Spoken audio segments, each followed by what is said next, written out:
Back to the Morning Woodward Show here on the Woodward Sports Network. Whether you're listening to us on FM radio, 101.5, 94.7, The Roar. Guys, hear me out. Whether you're on the Woodward Sports app, YouTube, Twitter, Twitch, don't care. We got to talk about something. Jim Caldwell. We're going to talk about it now. Chat is on one about this right now. So we'll discuss it. We'll move it up in the show. Let's do it. Jim Caldwell. Mike O'Hara comes out, makes his case why Jim Caldwell should be a head coach in the NFL. Mm-hmm. Mike O'Hara, somebody should take away your Twitter. How dare you? This guy does the quote-unquote deserve a job. Why? Guys, this is a common theme. If you want to blame anybody, blame the Detroit Lions, not Jim Caldwell. Or the NFL, for that matter. Right. Because last I checked, every head coach that's ever taken the head coaching job for the Detroit Lions, they have never had another head coaching job since. Now, is that all their fault? I mean, there's a lot of blame to go around here. Having said that, we got to stop defending Caldwell here. Why? We accept mediocrity in this town?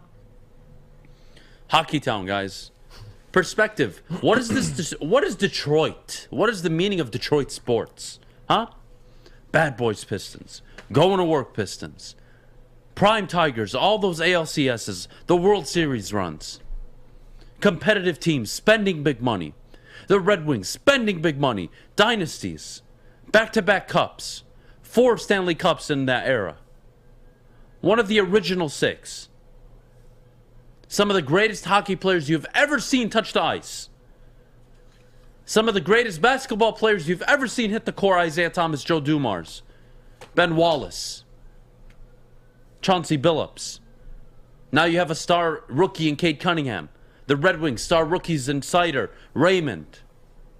The Detroit Tigers, now they have a top manager. You went from Leland. You had a down cycle. Now you're with A.J. Hinch. Excellence. Rebounding. Fighting. Becoming a good team. That's what Detroit sports is. That's what it's always been. Except for one team that people can't stop defending. Listen, I just want to say this about Jim Caldwell. Let's hear it. When he got fired, did he, quote-unquote, deserve to get fired? After a 9-7 year, I have to look at it and say, you know what? On paper, no. But if any of you used any common sense, they blew the game that would have gotten them into the playoffs. They had blown games historically under Caldwell. You'd have to be following him to understand. I don't want to bring up his record against winning teams. Yeah. I don't want to bring up his playoff record, his playoff decisions, his coaching decisions, his time management, his use of timeouts, clock management, whatever you want to say. At the end of the day, when you have a GM and you gave him the reins to your franchise, when he says, that is my guy, you get him. Because if it works, you're set for a long time. And if it doesn't, you get rid of both of them. Quinn was not waiting around another year to get Matt Patricia. Now, was that the right decision? Guys, it's not about if it hindsight was the right... No, it's not even about hindsight. Even at the time, a lot of people were questioning it, to be fair. But having said that, that was the GM's guy and the GM's choice. And that's why he's not the GM anymore. So that is why Jim Caldwell got fired. Not because he wasn't a good man. He was a great man. Very polite, well-spoken, quiet at times. But he wasn't all that football coach. And I don't want to hear how excellent he was. I don't. Sorry. You know what excellence is? Starting off your first 2 seasons 13-3, going to 2 NFC championship games. In a 10-year stretch, winning 6 divisions. How about you do that? How about in a 4-year stretch, you get to the playoff 3 times, 2 times, win a few divisions? Not sneaking in the wild card in the last spot and getting your ass kicked. Have an expectation. Have a standard. That's why Caldwell got fired. It was the wrong move to hire Patricia, absolutely. But the move, the theory, the concept behind the move, guys, was correct. We want to take this to the next level. Unfortunately for the Lions, they did not understand what they had. That team was not a Super Bowl contending team. That wasn't bringing a new head coach, Mark Jackson, Steve Kerr, and you become a Super Bowl contender. No, that was a team that needed retooling and better coaching. And it got neither. It got torn apart and it got worse coaching. And that's why we're here in 2021. Jeff? And I think people underrated, this is another thing I always look at, is the team was regressing. And you brought up a great point. And I think Jim Caldwell, after he made his exit from the Lions after the 2017 season, he was hired. Obviously, he did the XFL thing. He was on the committee. And then he actually was interviewed by multiple teams. December of 2018, Green Bay Packers interviewed then. That was when they hired Matt LaFleur. That was after they fired Mike McCarthy. He also interviewed for the New York Jets and the Cleveland Browns.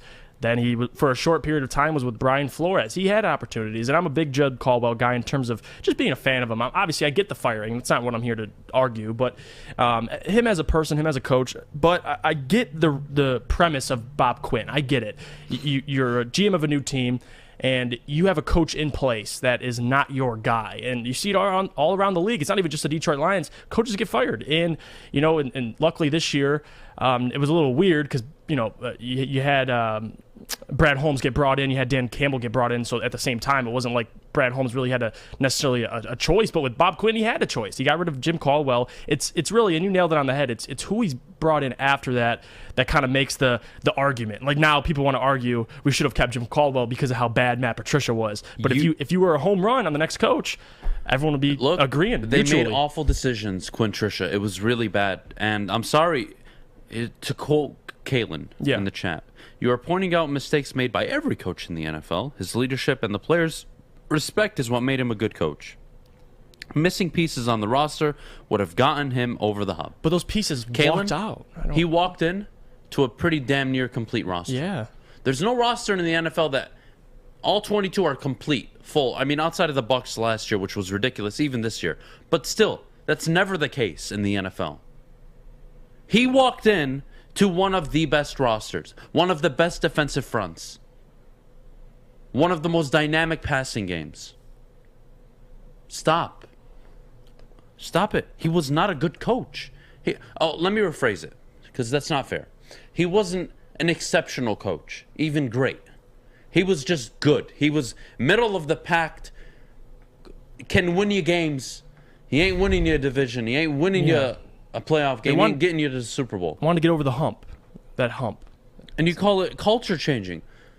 If I recall correctly, and please somebody in the chat correct me, when they went 9-7 their last year, if I recall, I may be wrong, it was either 6 or 7 games that they won from behind in the fourth quarter on a last-minute comeback against teams under 500. Somebody correct me in the chat if I'm wrong, please. Yep, they did. On the last streak of that season, they won. They snapped like and then they lost 7 to the out of their Bengals, 10. if I recall. And they blew their opportunity. They did. To get to the playoffs. Yep. Everyone says Quinn wanted his guy. You couldn't have fired. He was going to get fired Caldwell either way. If Caldwell makes the playoffs and actually wins a playoff game, how do you fire him? You don't fire him. Yeah. I'm sorry. Caldwell is just as responsible. Caldwell was always going to be fired, no matter what. Mm-hmm. And look, guys, it's not like he's some horrible... He's not Matt Patricia. He's not even Urban Meyer. I'm not associating him with that. Like, I actually do respect Jim Caldwell. What I refuse to do is elevate him because the crappy standard that we have in this town about the football team. We have really good standards for our basketball team, our baseball team, our hockey team. But when it comes to the football team, we coddle it. We protect it from criticism. We protect it from expectation because all we know is losing over 58 years. Right. That's unacceptable to me. And I think Adam, you weren't in the room. It's not the wins and losses back then. It was at the Lions locker room. Listen, I hear Joey Bell talk about culture and locker room every single day on BDE. Every single day, 11 to 1. He will admit on camera that, yes, the culture was really good, but we were never fully prepared. We never had all the details, the little things figured out. There you go. We never learned from our mistakes. He was a good coach, and the difference between being good and great in life is the little things. That is why Jim Caldwell got fired. And the Lions, for the first time in a long time, had the mindset, we want to upgrade. We want to go to the next level. And we believe that Caldwell got us in a good spot right now. 40 years, 3 winning seasons. I believe what? 11-5, 7-9, 9-7, 9-7. Yep. Correct? Yep. Correct. He got us into this zone of we're a balanced football team. This is how we get rid of the same old Lions narrative. Now we need to build on it. We need to deliver a division, deliver playoff wins. Okay, how do we do that? We got to upgrade a head coach. They totally botched it. But they dared. They made the decision to be better. They took the risk. And it failed. It totally did. But I can respect any of you at home taking a risk and a chance to be great and falling on your knees. I'd rather be there to pick you up when you fell taking that chance than watching you sit over there accepting mediocrity. Yeah. Sorry. I refuse to do it. I would never do it. Definitely. It's not in my DNA. And I think Nolan hit it right on the head. I think the overall summary of this is Jim Caldwell, if you want to, build a culture and win some games, then Jim Caldwell's your guy. If you want to consistently win divisions, compete for a Super Bowl, Jim's not the guy you're looking for. And he brought up a great point, like back in Indy when he went 14-2. They didn't win the Super Bowl that year. So, you know what I mean? It's the conversation is interesting. It's never a win, or no one's going to win this argument. Because that's not true, Kalen. I'm sorry, Kalen. What did Kalen say? I like you. I like you a lot. The only way you elevate here every a good morning, coach, you engage with everybody in get the him a chat. better You're really roster. kind. Come on. The only way you elevate a good coach is to get him a better roster. That is not true. It is not true. You can't coach. You're not that good. You're not that Guys, good. we're not talking about a good coach wanting a good coach. Caldwell was a good coach. When you want to win divisions over an 8-year span, divisions, playoff wins, plural. You want to get to a title game, and maybe, dare I say, a Super Bowl. You need a great coach and a good roster. You can do it. A great coach and a great roster? Let's book it. And then a good coach with a great roster and a great quarterback, you can overcome. Yes, I can agree there. Bruce Arians, he's a very good coach. Tom Brady makes them all great. Holds them all to a different standard. That's the exception, the anomaly. So I don't want to hear it. Beef Stew gets just absolutely nailed in the face by LeBron James. Super nice of him. I don't know how anyone watches this and says it was an accident. I love the city of Detroit for times like this. Me too. I mean, going through Twitter yesterday, reading some of the... Pistons Twitter is so good right now. Oh, my goodness. Like, openly shaming LeBron in public, calling him the bitch. I mean, that warms my heart. I love that I live in a society and a city that will openly criticize a player that you are damned if you do and damned if you don't with. Like, God bless the city. LeBron is a bitch. I'm so proud of Pistons Twitter the last 72 hours. It's been great to watch. It's been fun. I mean, I couldn't be more happy. Especially when these results came out in the punishment. I thought they got it wrong, but that's a whole different Let's tell conversation. everyone what it is first. Jeff, do you want to do it?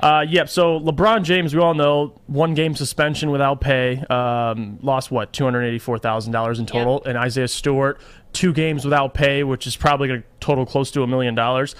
It doesn't make sense, and that's kind of the thing we were talking about with the league and the inconsistency. Because let's just look at J.R. Smith. We all know and love J.R. Smith, right? Okay, look at what he did in the playoffs back in 2015 versus the Boston Celtics with LeBron on his team. Smacked Jay Crowder across the face. Similarly to what LeBron did to Isaiah Stewart, he was suspended 2 playoff games. And that's just, now we have a similar situation, obviously, with the best player, or at least the most marketable player in the NBA with LeBron. We knew they weren't going to keep him out very long. Actually, I saw Corey's tweet, and I agreed with it. I was shocked they actually suspended him through the game against the Knicks in Madison Square Garden.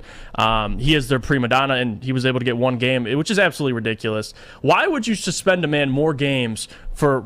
I get the response, and don't get me wrong. The 2 games, I'm not going to argue too much on this Isaiah Stewart, but it's more so, why did LeBron get 1 game for almost enticing a fist fight? Almost like, if I get smacked across the face, doesn't matter who it is, they're going to at least respond in a violent way. I don't know about Isaiah Stewart, the guy walking away and constantly running back to have smoke with LeBron, but the fact of the matter is he started it. So why are you giving him 1 game compared to Isaiah Stewart's 2 games? I don't understand. And it must be because he didn't leave the court in a timely manner, but that's a fine. I mean, that's you're getting a guy more games for reacting to what happened to him.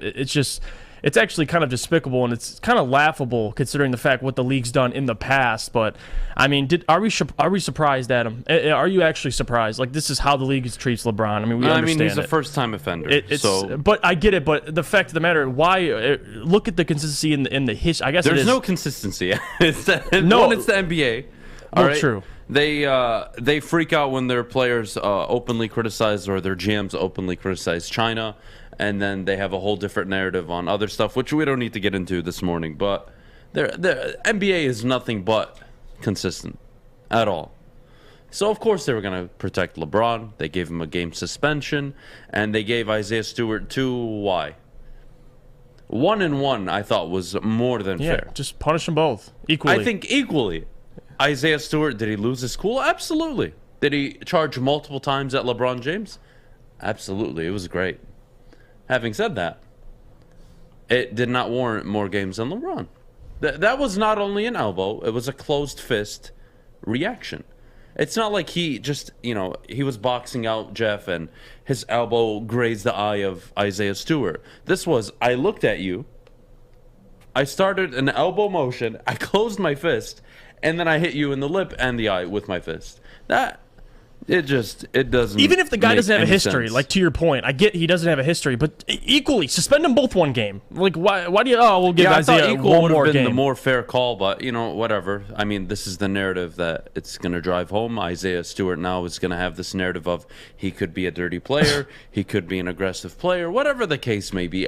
I don't care. Isaiah Stewart, my friend, great job. If I was in a position, I would pay your fine for you. God bless you. And you know what's even more important? That we'll have them both back when we go to L.A. When we face them again in a couple games. I think it's like 4 or 5 games. So I'm not looking forward to that. I'll tell you why. This isn't hockey, Jeff. If this was hockey, clearly the game on Sunday would be one of the most viewed games of the entire regular season. And unfortunately, you're not allowed to fight in the NBA. No, you're not anymore. So what's going to happen is there might be a hard foul or 2, but nothing serious, and the Lakers may sit LeBron. They may rest him. That's what I was thinking, but knowing too. them, they want to protect his image. They don't want him to come off as soft. This is a hard guy, one of the best players in the league still, supposedly. So I'm sure they play him, but no, if it was hockey, I mean, I'm sure D-Mac can probably speak more to this, but of course, if it was hockey, you're getting a full 5-on-5 fight. If it was hockey, you booked the fight. In NBA, at least you're like you said, on the draw, the first draw of the game. Isaiah, if this was hockey, Beef Stew's jumping right off and wants that smoke. But the fact of the matter is, listen, we're going to get them both again. And I just want to see how LeBron acts when he plays against Beef Stew again. Because it's not just LeBron. I think the entire league now knows not to mess with Beef Stew. You can't do no dirty stuff. This guy is clearly, call him what you want, a maniac, whatever, but the guy's going to protect himself. And you know what? If LeBron had to do it and had to initiate it, guys around the league will know now too. So call him a dirty player, call him whatever you want, but I mean, what are you going to call Jokic, who just... Jokic is a tough dude who just doesn't want to deal with any problems. So people like to call him for pushing Markieff from the back. Isaiah just defended himself. I mean, he didn't push him. He hit him. I'm okay with that. What, Jokic? Yeah, he hit him. Well, yeah, like he did it intentionally. Yeah, great, it was. Cool. I'm okay with that. Good. So if you're okay with that, you hit me hard. I thought it was a foul. I'm gonna come down the court and I'm gonna get you back. I'm sorry. You got a problem with it? Deal with it. I'm 7 feet. You're probably not gonna hit me. I mean, that's Jokic's mentality. Yeah, true. And then I saw a lot of people talk about, Isaiah Stewart had every opportunity to hit LeBron James if he wanted to. What are the odds he actually swings at LeBron, right? That dude's banned for 25 games. Granted, we all really would have paid love to see it. But he wasn't going to swing at LeBron. And let's remember, he just got elbowed and punched in the face.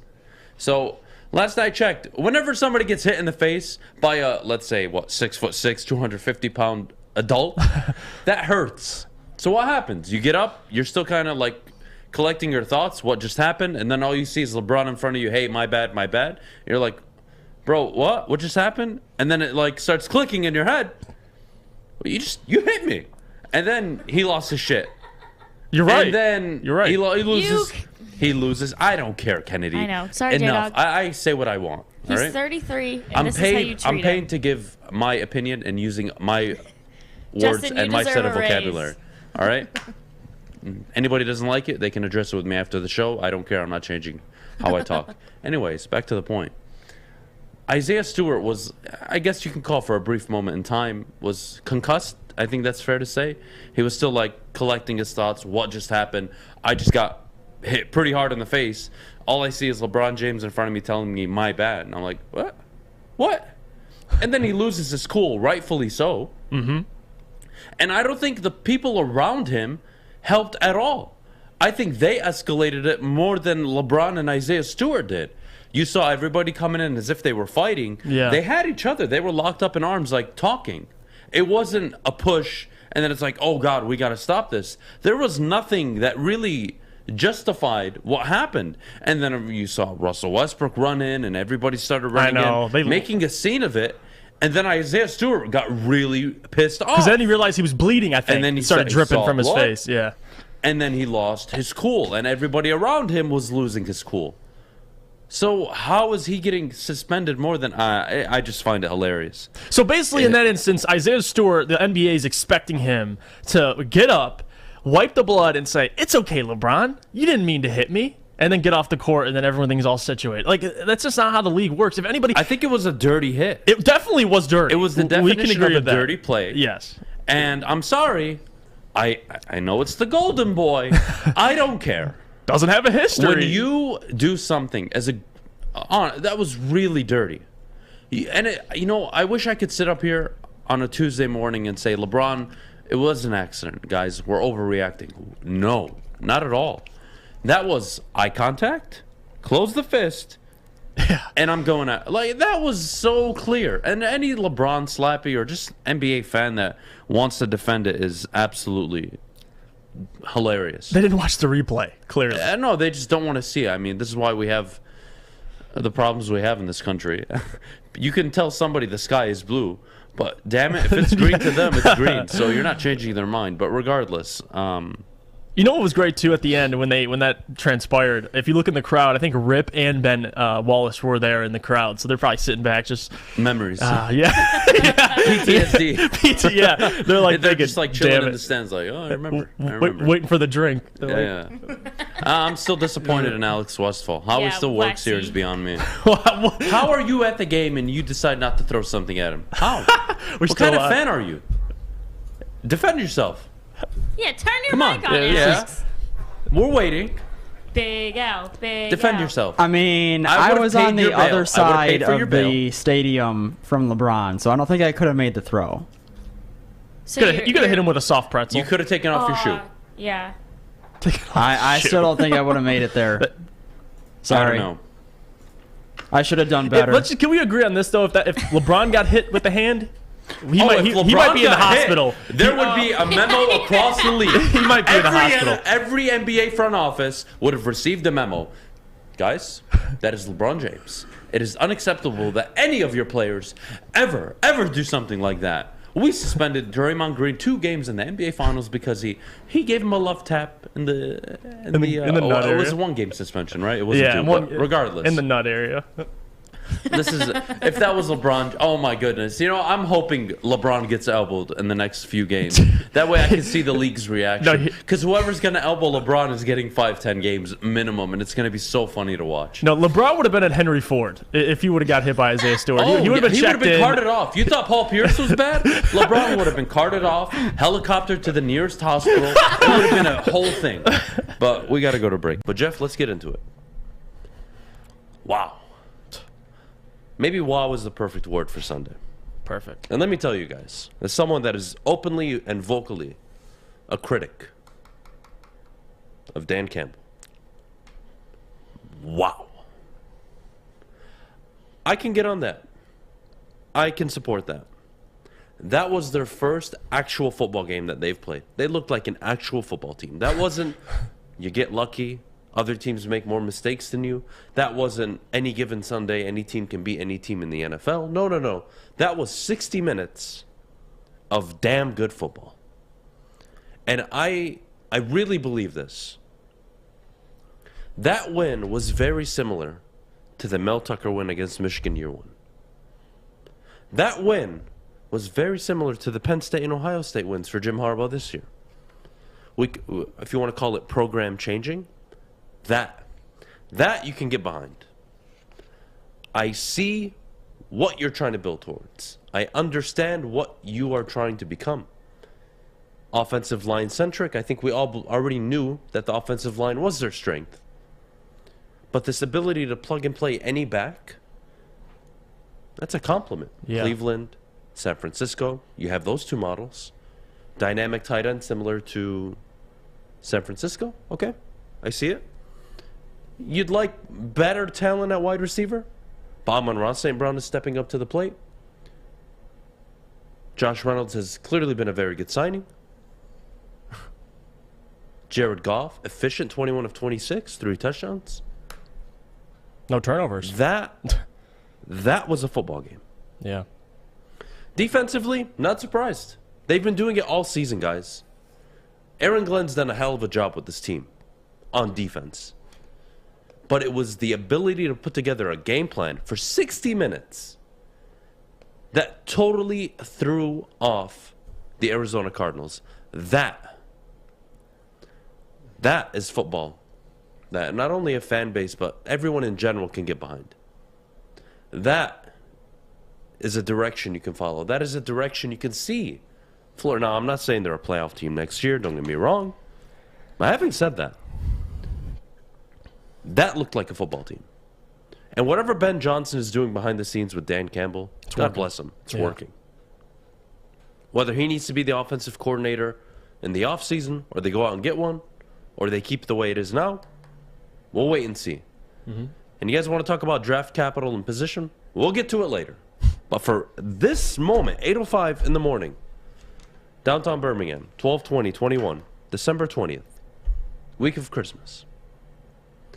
The Detroit Lions won a football game where you looked at them and said, okay, you know what, Dan? I'll give you all next year. Hell, I'll give you year 3.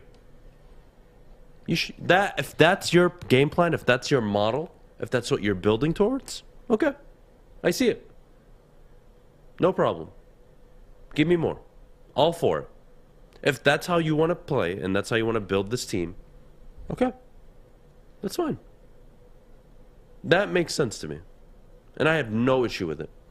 And everyone that wants to criticize, well, they ruined it, who cares? There's no Trevor Lawrence. There's no Joe Burrow. There's no Justin Herbert. There's no top-tier quarterback coming out right now that you feel so confident in that you need to have the number 1 overall pick. And last I checked, Hockenson and Thibodeau, you would take either one. Mm-hmm. There is not a significant difference between the two. Outside of raw talent and sheer ceiling, maybe in Thibodeau. Right.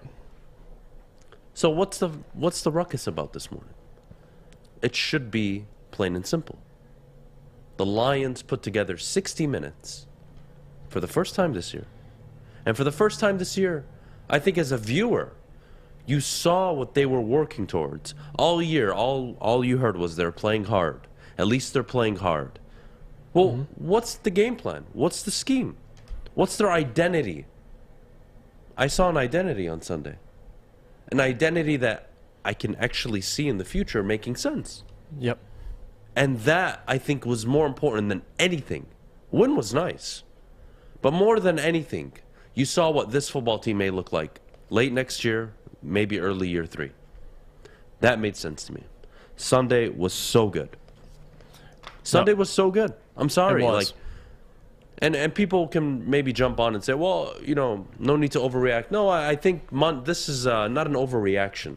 And I think it's warranted that a football team to have struggled all season to close games. Yeah. Offensively to put up points. Offensively to not turn the ball over.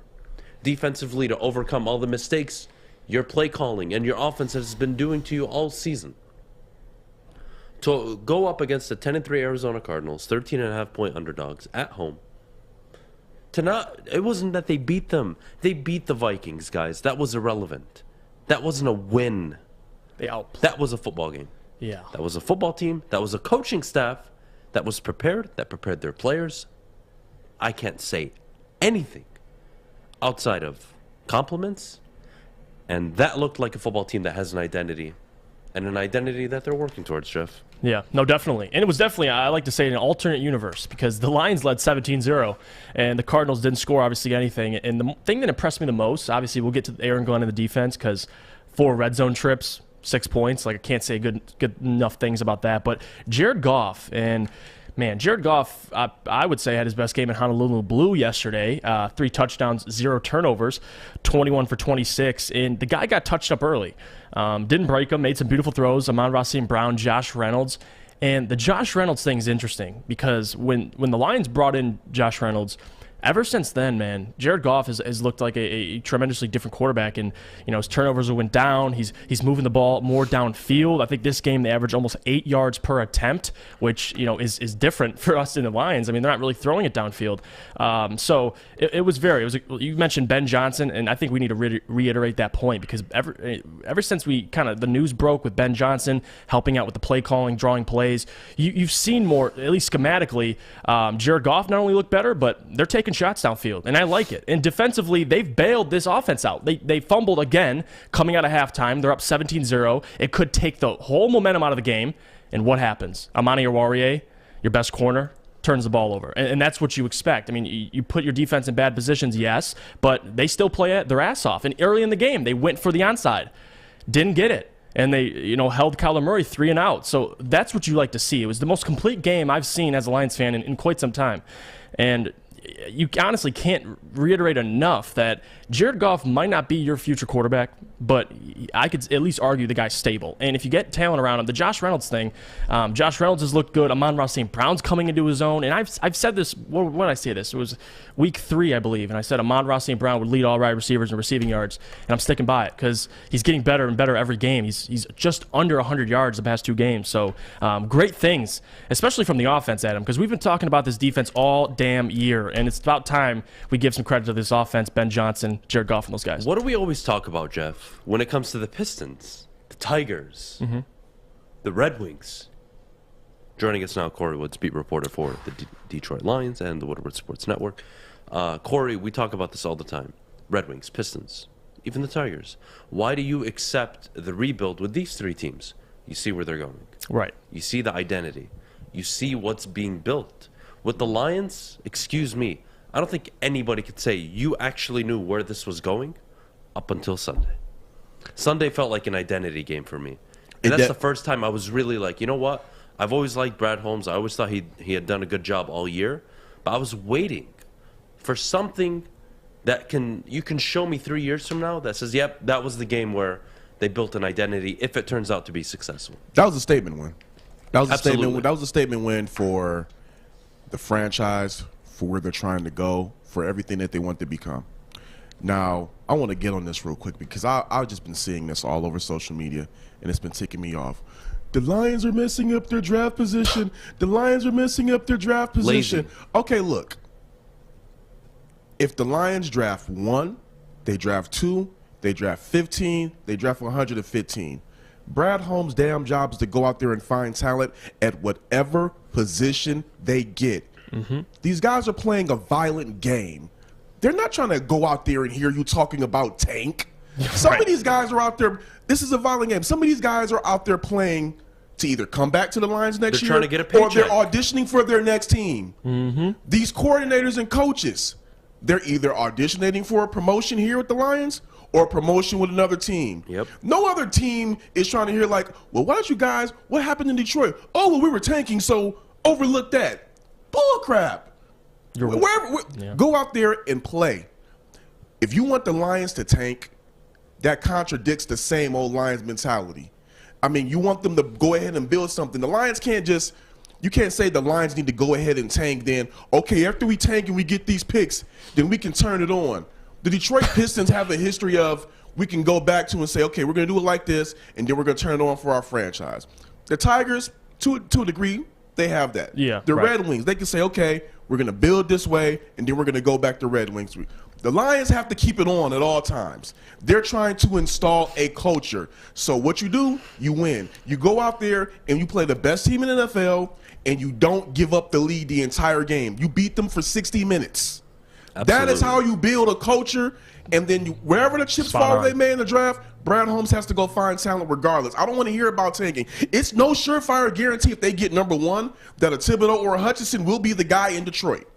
It's no guarantee. Mm-hmm. Going back to TJ Hockenson, I think it does secure the number one pick.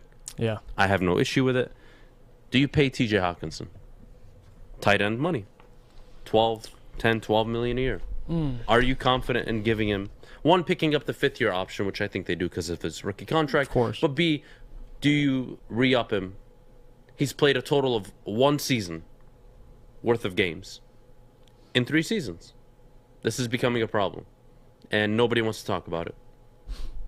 Nobody wants to talk about that one of the youngest tight ends in the NFL, promising lots of talent, plays on a team that can't throw the ball, don't even give him enough targets, and he continuously gets hurt.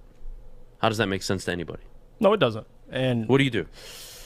It's a tough question. And to be honest, I mean, if you look around, I mean, and this is similar to the case of George Kittle, because if you look at George Kittle's career early on, I mean, he's only started, he missed half of the season his rookie year and missed a couple games in the next couple of years, but ever since then he was healthy. So obviously until this year. So that question does come into play. And with TJ Hockenson, he's obviously the only weapon on the line. So as a Lions fan, yes, you want to re-sign him. But it's a good question to ask, because if you look at the value, what is TJ Hockenson asking for? And if you look at his play on the field, obviously his rookie year, a couple hundred yards. His breakout year was a sophomore year last year at 700 yards. And you're hoping this year he fouled it up. It's going to be the main weapon. And he suffers the injury, obviously, playing in only 12 games. So I don't know. And it's not really my job to decide it, but I think you have to. I mean, you have to find a way to keep him. But what's your backup plan if you don't? I mean, trade him. Hear me out. Now, he could get healthy, and everything could be kumbaya again by the end of the season.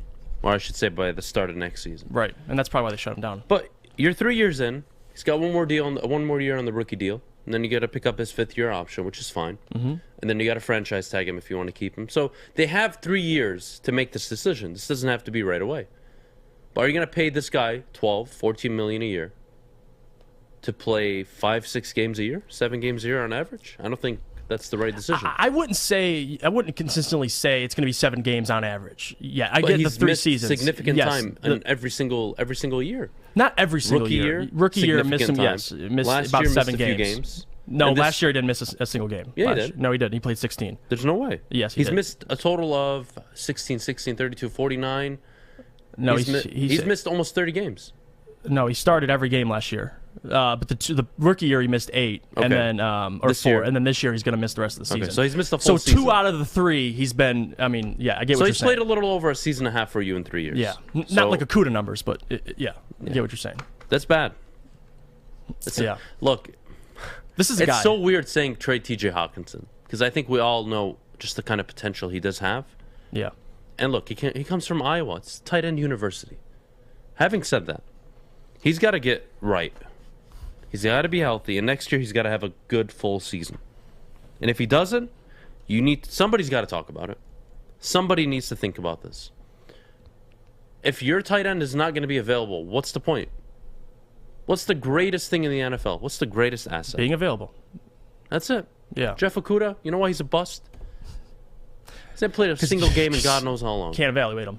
He hasn't played. I get what you're saying. He's played how many games in 2 years? 4, 6, 8? Come on. It is disappointing. I mean, especially this year. We talked about, think about this. Before the season, is he a top 5, top 6 tight end? And now where we're at now. But that was the conversation going into the year. But the production was never there. No. He never jumped off your screen. He's never had a night like Kelsey had last night, outside of his debut against Arizona. Yes, he's being double covered. But it's, again, you have to think, how am I going to get more out of him? And do I want to pay him tight end money? Because he's going to command it. He is. He is a skilled tight end. Right. He does have value to football teams. Can he stay healthy? And if he can't stay healthy, that's a tough decision in Detroit. And if you're going to trade him, it's what's plan B? What do you do? He's the number 8 overall pick. Just he is going to command somewhere between $12 and $14 million in the free market. Yeah, of course. Are you going to be willing to pay it? Depends if you got a rookie quarterback. I mean, I don't know. Depends. Depends if he can play football. Which I think I'm not going to sit here and say he can't play football. Look, I think. Listen, as someone that's dealt with injuries, once you get the first one, the second one is lingering, and then the third one, and then your body starts to compensate for this injury. I get you. It's a never-ending cycle. Very few players, deal with injuries and always come back the next year back and healthy. The same. Look, it's a thumb injury. Hopefully nothing serious, but it's serious enough to keep him out for the year. It requires surgery.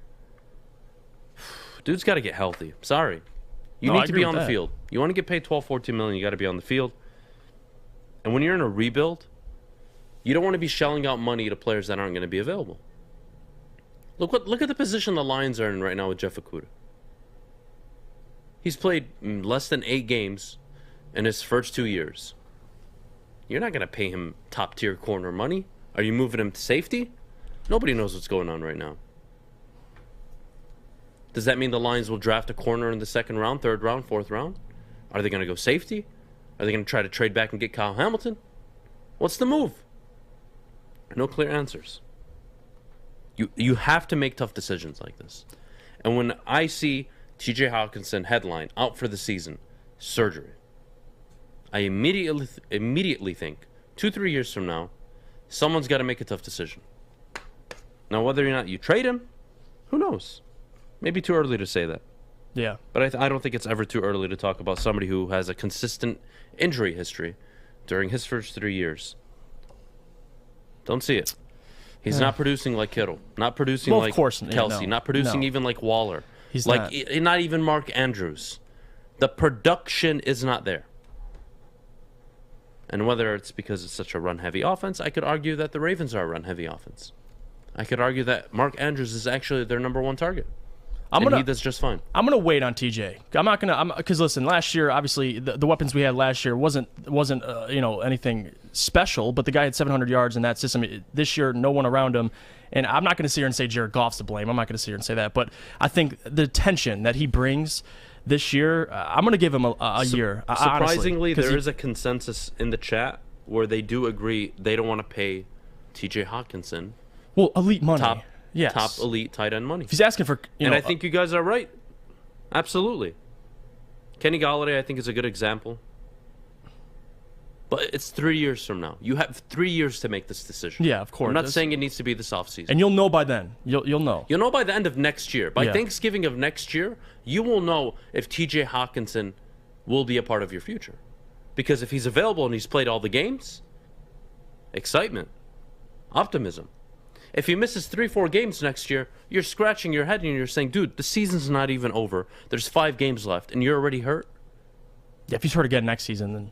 By Thanksgiving of next year, you will know if you're keeping TJ Hockenson. We got to go to break. You guys, since week 6, Penei Sewell has been the 2nd best offensive tackle in football per the PFF, only behind 8-time Pro Bowler Trent Williams. Adam, your thoughts on our guy, Penei Sewell? I mean, unbelievable. He's played so well, and in that time he's been at left tackle, now at right tackle, and he's excelling really well. Look, you want to backtrack to week 1? I got this one wrong. I really did. I really didn't believe, and it's still out there, to be fair, because he still eventually has to go back to left tackle at some point, and hopefully he reaches his potential. But the guy clearly shows that he's a freak of nature. He can adapt, and he can play both ways. And look, you guys want to revisit the past and go back? Look, at the time we had a 3-game sample at right tackle. He looked awful against 2nd and 3rd stringers. And then he went up against Nick Bosa week 1. He looked really damn good. So, look, I don't mind being wrong on this. Penei Sewell was a hell of a draft pick. I'm really happy with it. And the 2nd highest rated tackle in football over Rashawn Slater, over some of the guys like Zach Martin, some of the veterans in the NFL. Lions hit a home run. That's your future left tackle for the next 10, 15 years. And Lions fans should be ecstatic with that draft pick. He's unbelievable. He's a menace. He plays tough. he's exactly what you want from an offensive tackle, Kennedy. He's exactly what you want. And I don't think the Lions could have gotten any better pick. I know people are screaming for Parsons, but I don't think he goes in and contributes to the Lions the way he is for Dallas right now. I just think the NFL is really situation-based, right? Some people go to situations and they excel, others don't. And Parsons is one of those guys, I believe, in Detroit wouldn't be delivering the results that you're getting right now. Penei would have gone elsewhere, would have been delivering what he's delivering now for Detroit, and people would have been really upset. I really think that's the case. So, look, that's that with Penei Sewell. I'm really happy for him, and I'm really happy it's working out because I said it early on, too. You can't afford to miss on Jeff Okudah and then Penei Sewell back-to-back. It would have been so damaging.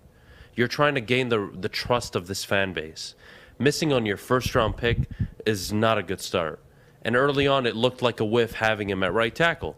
What happened? Taylor Decker got hurt. He excelled at the left tackle position. So to some areas, yeah, I was right, but I don't even want to focus on if I'm right or wrong. I'm just happy that Penei Sewell is playing really well. Here's my question is obviously on draft night, we saw how excited they were that Penei Sewell kind of fell to us, right?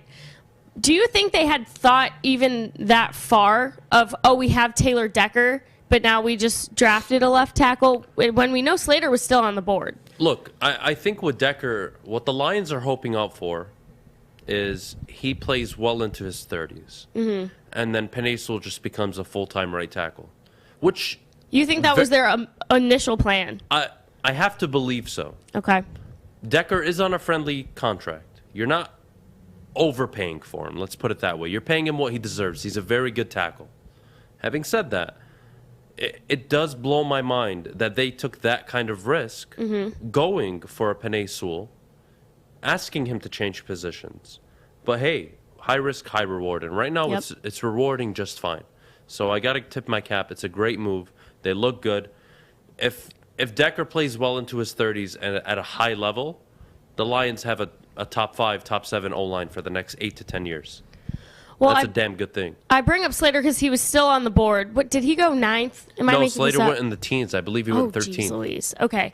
Well, anyway, still left on the board. I haven't checked in with him. Obviously, he's not doing as well as Penei Sewell, who is second past week 6. Well, no, but I mean, Slater's been a top tackle in all of football. Okay, that's what I was going to ask. I haven't 1. been. Okay. So yeah, that stat is from week 6 on. Yeah, Slater. If you do all of PFF, I'm sure he's a top 6, top 7 tackle right now, and Penei Sewell's probably 10 or 11. So that's not a bad thing, right? But, yeah, no. I think the Lions made the right choice with drafting Penei Sewell. He fell to you. You were very fortunate.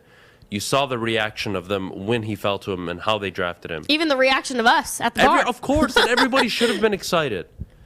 I think what caused, trauma early on was, dude, why are you putting him at right tackle? He's clearly struggling. Move the veteran to right and let him excel. And what happened? The veteran got hurt, and Penei Sewell did excel at left tackle. And then you moved him back to the right, and he's looked very good. And yes, the Lions have been running the ball a ton. Yes, Jared Goff has been getting the ball out of his hands. And what makes an O-line look much better than what they are? Throwing the ball quickly and running the football. And that's what the Lions have been doing. So I'm all for it. It looks really good. All right, I like it. But obviously, this year, we've got Goff at quarterback. It's not like we still had Stafford there. It's not like we have our franchise quarterback sitting there that they have to protect. So is there part of you, Adam, that still is like, why don't we have Sewell at left tackle? No, I'm not even concerned position-wise anymore. And look, the win went a long way with me. They needed to win a football game, Kennedy. Yes, they did. You couldn't convince me throughout the entire offseason that everything was going according to plan. If they were 0-16-1, they needed to win a damn football game. Monkeys off the back. Now you look at this roster, how do we improve it? You've got 2 first-round picks. Are you going to go wide receiver and, let's say, edge rusher? Okay. Second-round pick. What are you doing? First overall in the second round. Probably going maybe safety, secondary player, who knows? Maybe even a linebacker if the one we like is available. So many options for the Lions this year. They're going to have to get better. It's that simple. They do need more talent. Having said that, I think they're well ahead of the Jets, the Giants, the Jaguars, the Texans. These rebuilding teams, quote unquote, they are much far ahead. They have a premier tight end. They have a solid run game. They have a premier offensive line. They have a quarterback that's proven he can win games in the NFL, whether we like him or not. He can win you football games. So they're not as far off as, a team with a Daniel Jones. The Jets with Zach Wilson, who doesn't look all that great right now, and he was the number 2 overall pick. The Lions are further ahead than people believe. I really believe that. They just now need to get out of their own way, stop coaching themselves into holes, stop learning on the fly, and start putting together solid game plans that make everybody else look good. Yeah. And Aaron Glenn has done that for a majority of the year. Now it's time Dan Campbell and Anthony Lynn together put together a game plan that at least gives you a glimpse of what this team could be next year. And that's the key focus, I think. They got the win. No one's going to be calling them a winless team, an embarrassment team anymore. Thank goodness. That's not a conversation anymore. They won a football game. Now what's important for the Lions is building off the win, securing a top 2, top 3 pick, and going into the offseason with some, I don't want to say hope, but with some optimism of, hey, if we do our jobs this offseason, we should be in pole position to turn things around. And that's it. It's that simple. Well, as we're talking about the offseason, the 2022 salary cap is expected to be the highest that it's ever been at $208.2 million. So, that being said, what are you expecting from the Lions to do come I don't the think they're offseason? going to go big in free agency. I think they're going to get veteran players in pieces or holes where maybe they couldn't address in the draft. And that's going to be the key difference. Maybe another veteran edge rusher, who knows? I think veteran linebackers is probably where they're going. Maybe even a veteran safety if they don't go safety. Jeff Okudah comes back next year, hopefully by October. Hopefully he can give you something. There are pieces there. I think maybe even a veteran wide receiver. They're not going to go out and get a Devontae Adams. They're not going to attract these type of players. What they need to do, maybe people don't want to hear this, but they need to get players that fit their system that they currently have and try to excel. Josh Reynolds, I think you re-sign him. He's going to be a good fit for this team for the next 2 years. Amon-Ra St. Brown, I like him a lot. Go get a big, tall wide receiver. Aggressive. Can win you jump balls. A guy that you can rely on maybe on third down outside of your smaller, quick wide receivers. A guy who can make tough catches. That is ideal. And after that, you're good. I really think this can be put together more quickly than people want to admit or even think can be done. Why? You have an offensive line. You have the tight end. You have the running back. You have a competent quarterback. I'm not saying he's great, but at least he's competent. He's not Marcus Mariota. He's not some of these bottom-tier quarterbacks in the NFL that are backups. Okay? He can at least get something, and he's $30 million on the books next year, so you're gonna play him. Now, whether or not they get a quarterback in this draft, we'll have to wait and see. But that's what the Lions are working with. And if Aaron Glenn is giving you this kind of production from the defense with this limited talent, what happens when you give him maybe an Aiden Hutchinson, and a Kobe Dean, Jeff Okudah coming back, a safety in the draft, a safety in free agency, a veteran corner in free agency, some linebackers? Then what? Kyle Hamilton in the draft. You're not getting Kyle Hamilton unless you trade back. MSU is preparing a historic $95 million 10-year contract extension for Mel Tucker to remain with the Spartans. They do not want to let this guy go. Jeff, give me your thoughts on this extension. Yeah, rightfully so. And this obviously comes, they've been trying to get this done along with the LSU rumors of him going to LSU and LSU really looking for their head coach. Tucker went from being the fourth highest paid Big Ten coach, 13th nationally. Now he moves to only behind Nick Saban, and he's the highest paid Big Ten coach in front of now James Franklin, which we talk about how much of a goofball James Franklin is. I'm happy for Mel Tucker, though. This is a big, big win for Michigan State. And similarly to yesterday when we talked about how big of a win it was for Michigan to extend Juwan Howard, this deal had to get done. And now they got him for, 10 years, long-term deal. And you've seen what he's done in 2 years, beat Michigan twice, 2-0, and now one loss on the season. deservingly so. And just moving on to if we look at this in a big picture sense, among other head coaches, we can compare this to other coaches in the NBA. I think Greg Popovich is making 11. Mike Tomlin in the NFL is making 8. His contract's amongst the highest paid in general, not just college sports, all sports in general. So happy for Mel Tucker and Michigan State. This is big for them because now you lock up a guy who, leaving Colorado, people are assuming, and we talked about this weeks ago, what are the chances he leaves to LSU? And to be honest, I didn't think they were very high considering LSU is a pressure cooker. What coach would want to go to a university where even if you win a national championship, you have a chance to get relieved, like Orgeron did? That's not a desiring situation for any head coach, especially one who just left his first head coaching job at Colorado, and now he has a real program he can build and continue to add to his assistants. His assistant salary pool increased dramatically. This is big for him and what they want to do at Michigan State. So deservingly so. I know Inside the Locker Room talked about it and really broke the news, so credit to them here at Woodward Sports Network. But just in general, this is a big win for Michigan State, and now you have your guy locked down. This is, he's going to be around a while, and this is, you could argue it's bad news for Jim Harbaugh at the same time because this guy's going to be in the Big Ten, and right now he probably, we talk about Ryan Day and how he is the best coach in the Big Ten, but it's close. And Mel Tucker eventually might surpass him, but how he's doing so far, only 2 years into a total rebuild. Most of these guys are transfers and are his own recruits. So credit to him, and I think Michigan State nailed it right on the head. Michigan, this isn't just about Mel Tucker or locking him up for a long-term commitment. When we talked about the LSU job and did it hold weight, I think any coach acknowledges, oh wow, the LSU job is open. It's a top job in the country. It's really a tier 1 school.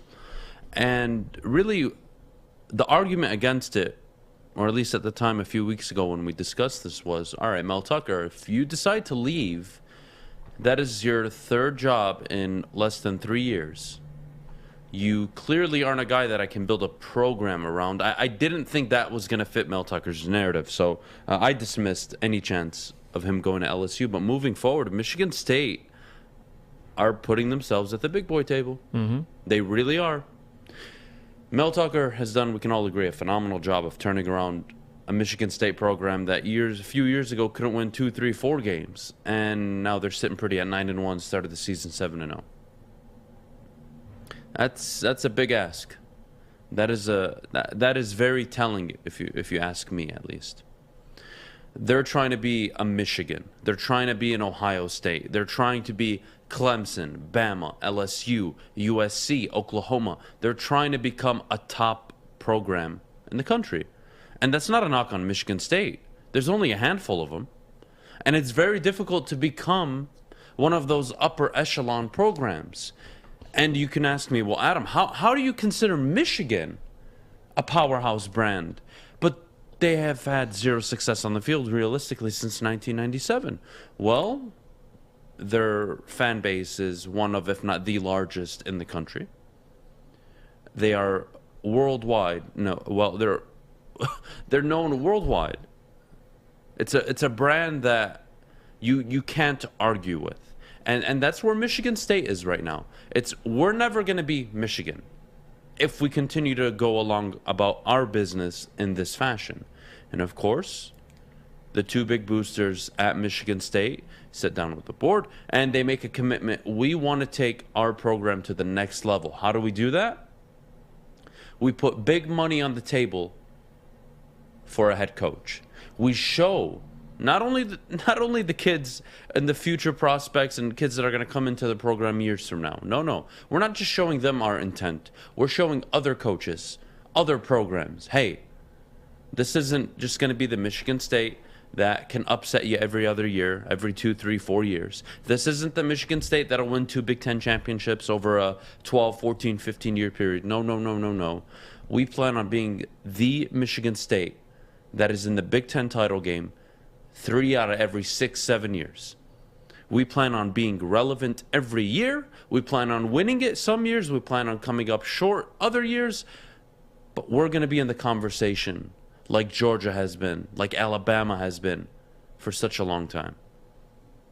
Because on the field success, Michigan State have had much more than Michigan. But what are they lacking?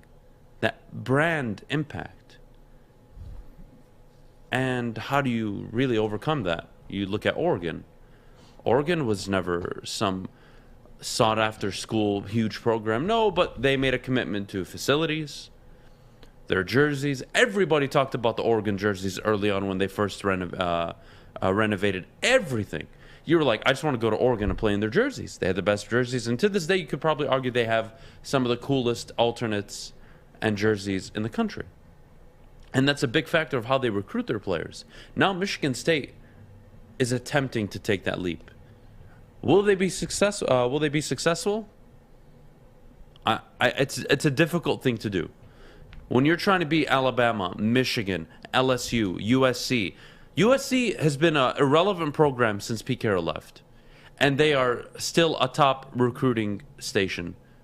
Year in and year out. It doesn't matter if Jeff is coaching the team or if Bob over there on that corner of Woodward is. It doesn't matter. That's a program. Miami has been irrelevant since the 90s, late 90s, early 2000s.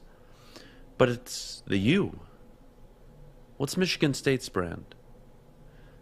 They're going to try and figure it out and build it. And I think that is very, very, very important. Not only for the Big Ten, but for Michigan and Ohio State. I think this is a great thing.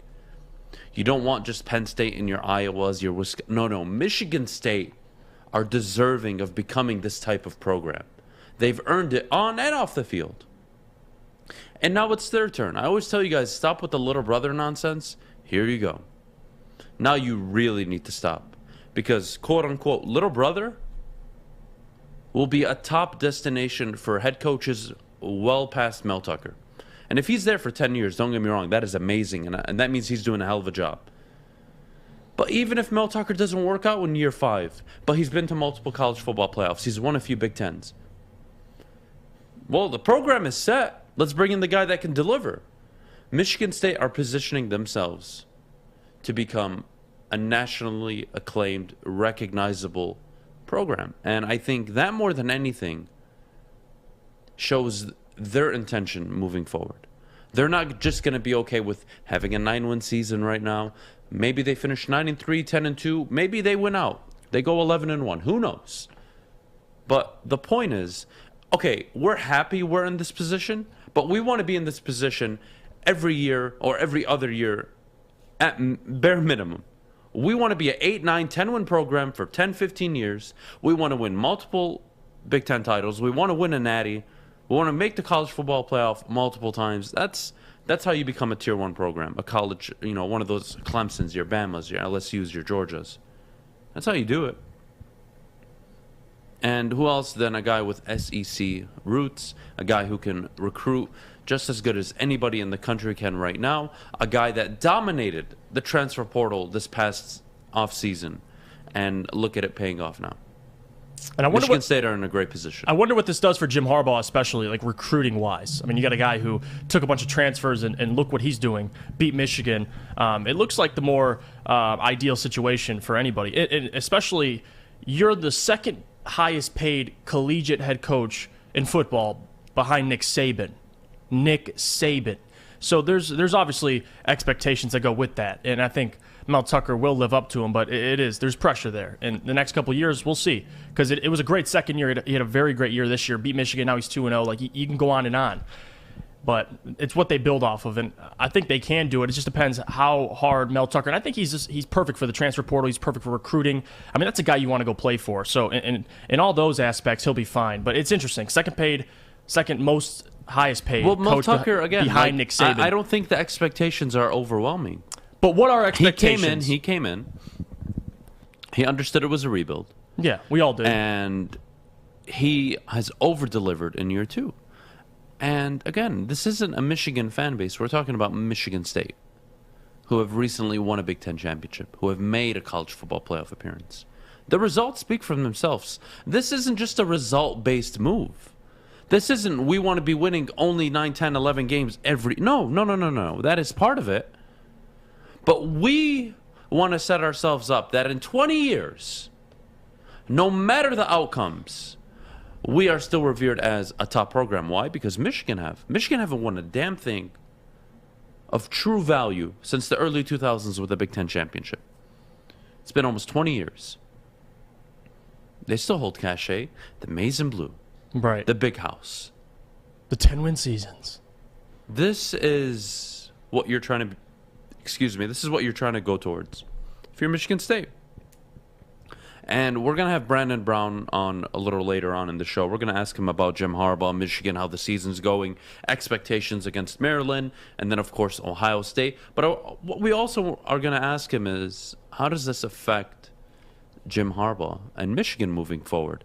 Does that put pressure on them? And if it does, in what capacity? And if it doesn't, well, then are you Michigan at risk of falling behind Michigan State? I think that's a real interesting take. What should the Detroit Lions do with their offensive coordinating position? We talked about this yesterday. Promoting Ben Johnson seems to be the right thing to do at the moment. And I would prefer them to get rid of Anthony Lynn and promote somebody internally who's clearly making a significant impact. Yep, I agree with you. And I don't care that he doesn't have experience calling a full... Look... This kid is coming up with a passing scheme over the last 3-4 weeks that you haven't seen all year. With this the amount of roster. ease that it is to make some of these throws because how open people are, it's unbelievable. It's unbelievable. I am going to stand in the corner of promoting Ben Johnson. And for everybody that says Deuce Staley in the chat, stop. Deuce Staley's not the one helping Dan Campbell right now put together the passing game plan. Stop it. Washington let Kyle Shanahan, Sean McVay, and Matt LaFleur walk out of that building. May I remind you, the Washington football team let Matt LaFleur, Sean McVay, and Kyle Shanahan walk out of that building because Jay Gruden was too good of a head coach. Huh? Too good of a coordinator, offensive-minded coordinator. I would prefer them to take a flyer on the guy internally who has shown he can actually do a pretty decent job. Give him the opportunity. Then go out and we regret another year down the line where he's the OC in Vegas. He's the OC in Seattle. Who knows where he could be? Just my 2 cents. Just my 2 cents. No, I couldn't agree with you more. And yesterday I was a little hesitant. I came on the show, I was talking about Ben Johnson, and I said, let's just take a chill pill for a second, because I wanted to do my research on Ben. I didn't want to jump on the bandwagon right away, but all last night I was researching Ben. And I wanted to know the brains behind the operation in which he's created the success of this passing game, because obviously we know him as a tight ends coach. We want to do some history, and it's impressive. Let me remind you, Jared Goff, since coming back from that oblique injury, 9 touchdown passes, 2 interceptions, with a passer rating of 105.1. The only quarterbacks with a better passer rating through that stretch, Aaron Rodgers, Russell Wilson, Matthew Stafford, ironically.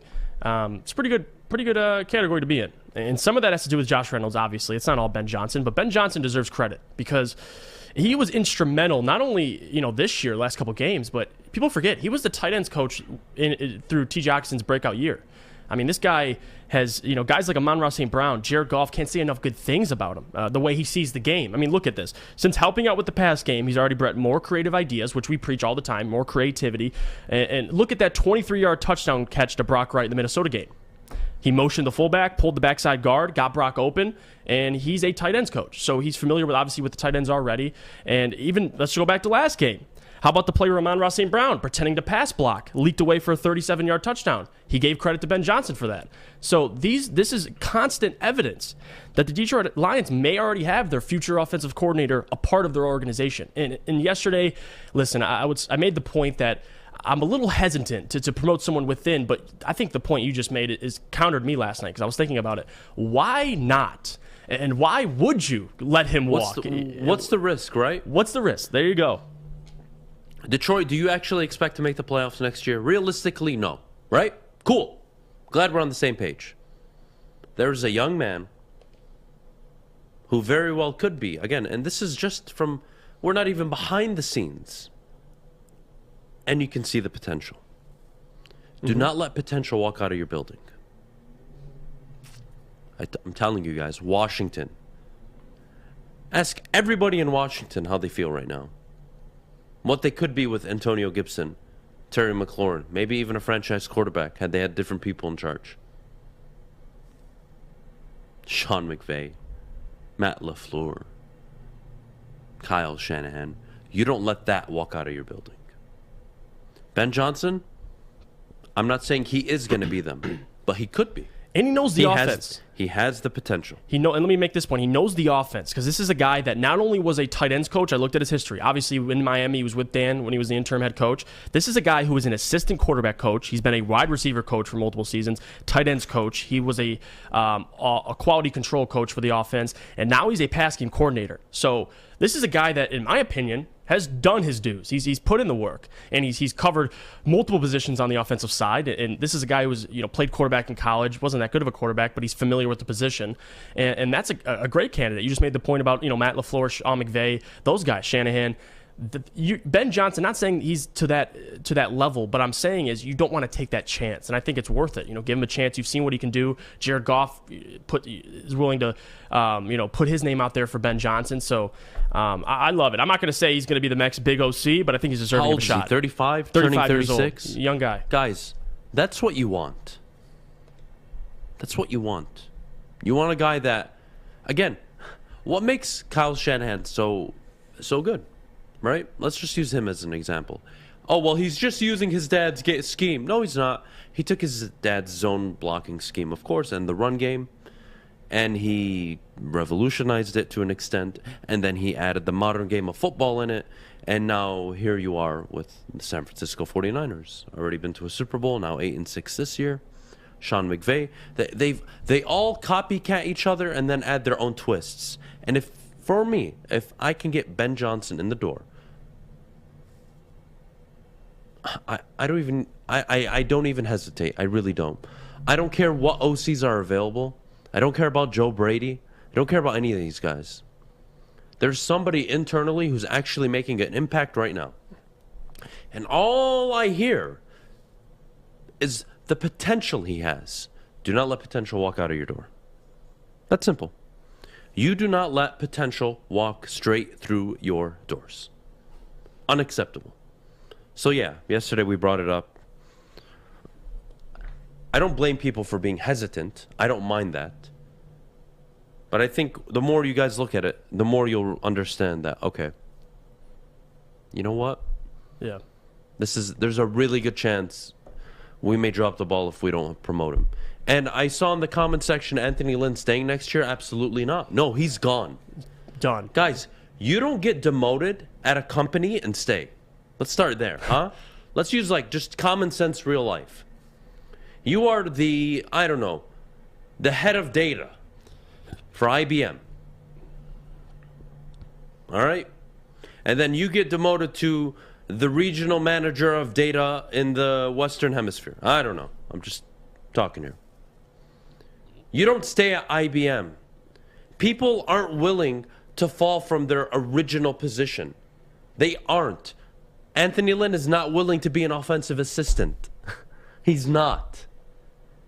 People who are managers, leaders, they are 99.9% of the time unwilling to take a step back and go down to, I don't want to say employee level, but the point is, you're not a fit for this position. You're not involved anymore.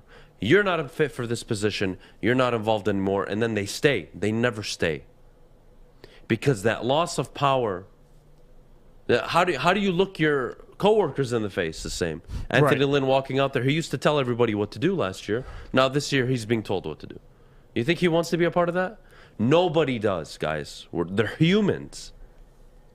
They're humans. These guys got egos too. It's just the reality of it. I mean, Anthony Lynn is going to have an opportunity somewhere, whether it's collegiately or, I don't think he's going to want to stay, especially, Ben Johnson getting promoted and everything. But Ben Johnson, man, I mean, it's an interesting story. This is a guy who's put in work. So, and credit to JGB for proposing. We talked about this during the mailbag yesterday, and it really is a hot topic right now because, people are already asking the question, when are you going to interview? When is this guy going to get promoted? And, if you keep... It should be done mid-season.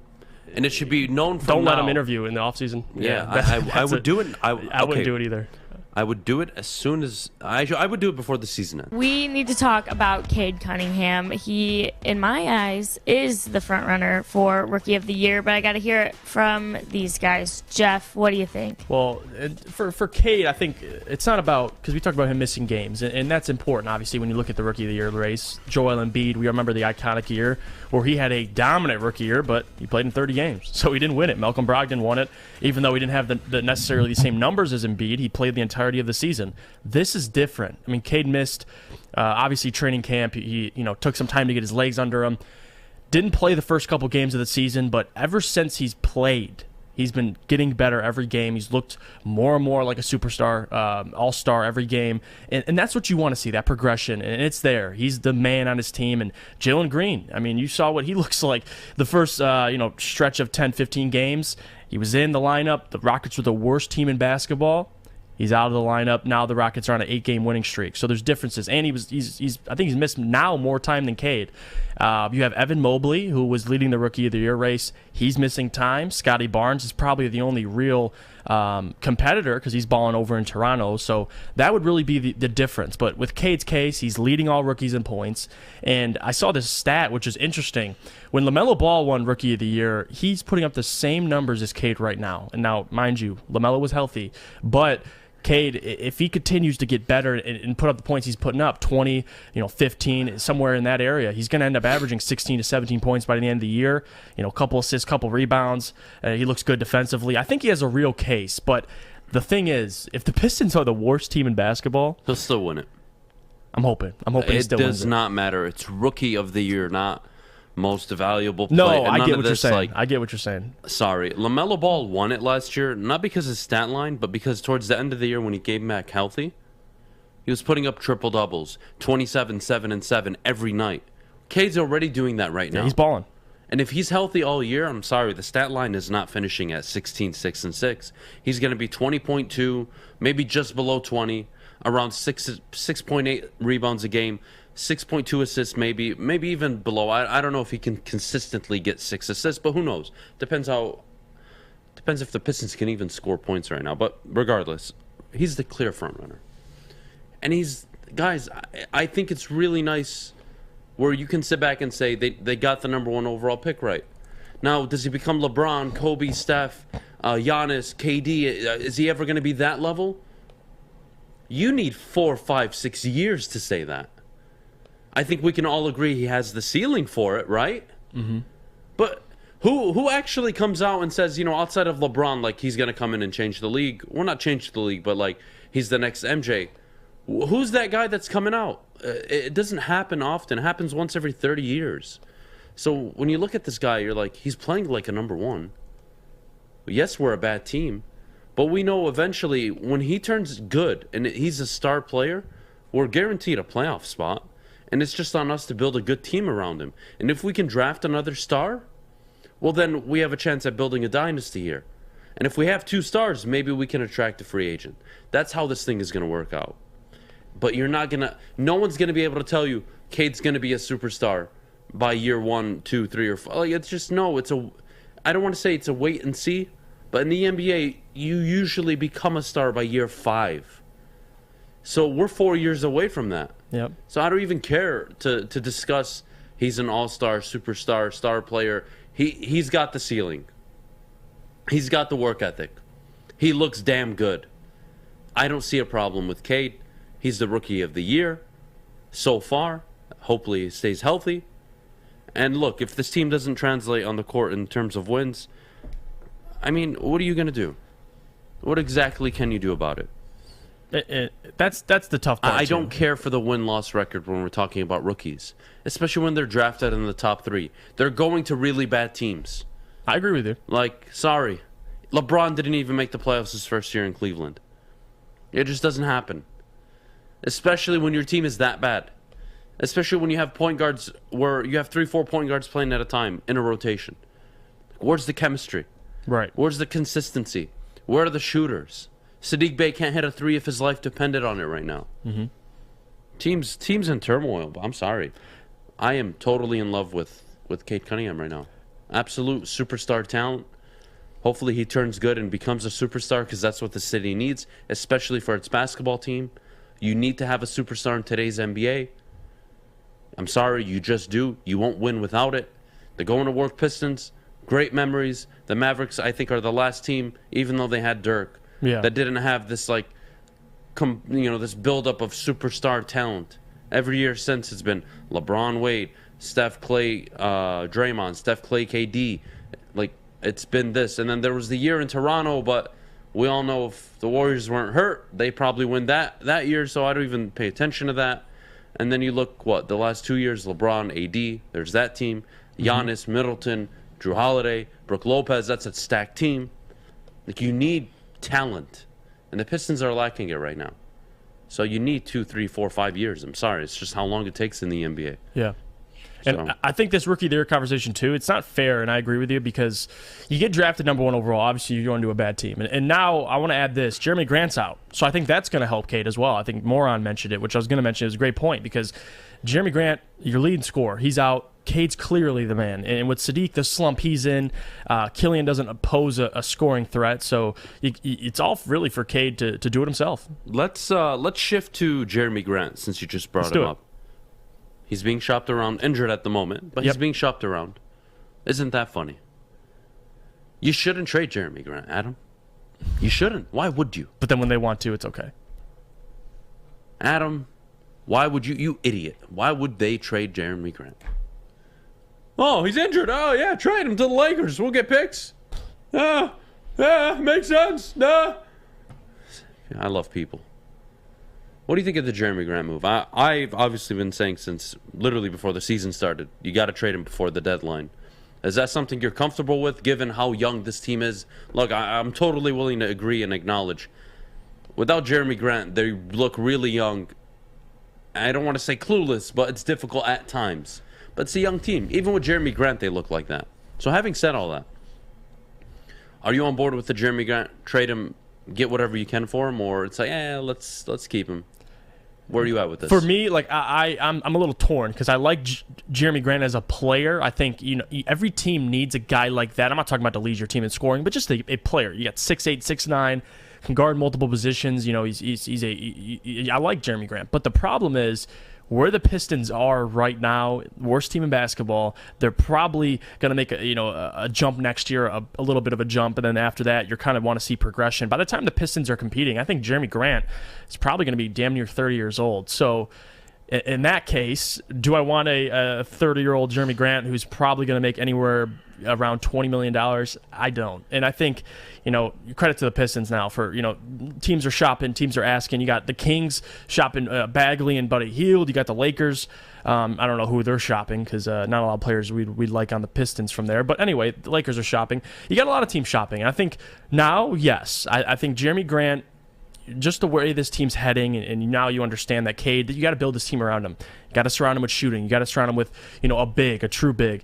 So yes, I believe Jeremy Grant. I don't know. I can't think of a team. I'm not going to have a favorite, because I don't really know need-wise what teams are going to want Jeremy Grant. But I do know that he probably will be on the move. Because think about it. Next year we win 30, 35 games, let's say, and Jeremy Grant's on the team. The following year, you jump up to 45, 50 games. That's the progression you want to see. Jeremy Grant's still on your team.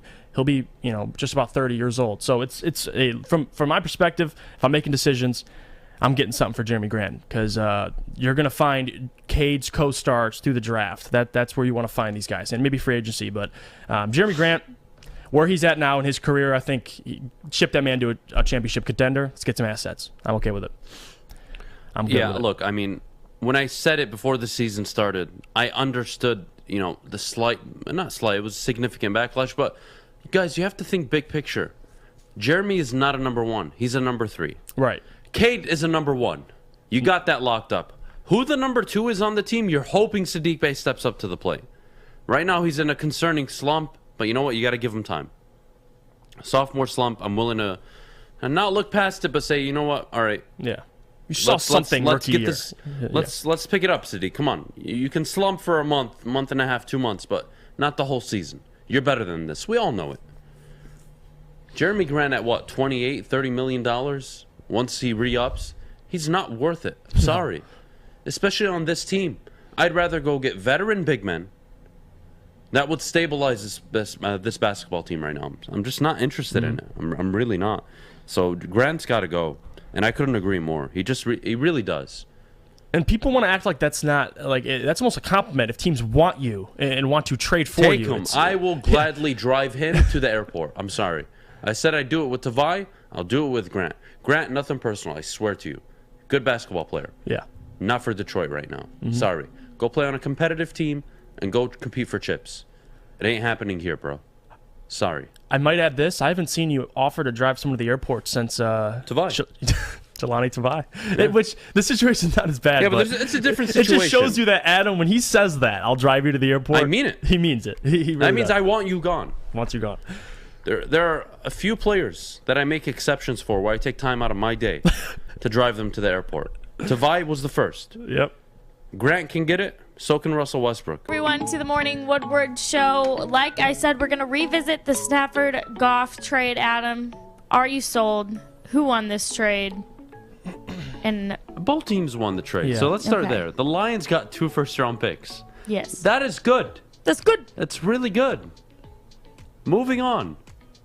The Lions failed to do what the Rams are doing right now. You can all admit it. Whether you want to... Actually, not you all can admit it. You won't. But it's fine. The Lions have never had a GM like Les Snead. They've never had a head coach like Sean McVay. 5th season as a head coach. 5th straight winning season. What a surprise. Ownership, Stan Kroenke, allows the team, gives the front office the flexibility to make tough decisions. They get Stafford. They get mauled for it for the last 3-4 weeks because of his bad play. And I loved the comments that Sean McVay made about Stafford. Now, you can call it buttercupping, or what do they call it, kissing up, or whatever, smooching up somebody or talking them up just because, that's what he does. Sean McVay's great at the podium, by the way. But regardless, he said that I learned more about Matthew Stafford in the 3 weeks where we were losing and he was playing bad than when we were 7-1.